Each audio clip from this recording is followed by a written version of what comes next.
Merels trots op de toegevoegde waarde die wij kunnen bieden in de mooie samenwerking met Limburgse décolletés.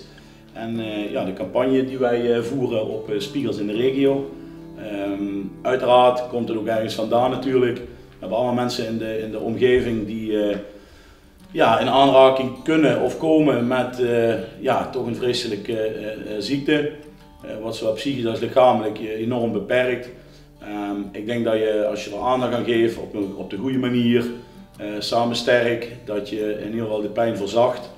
En ja, wij spelen daar heel graag een rol in om daar de juiste aandacht aan te geven.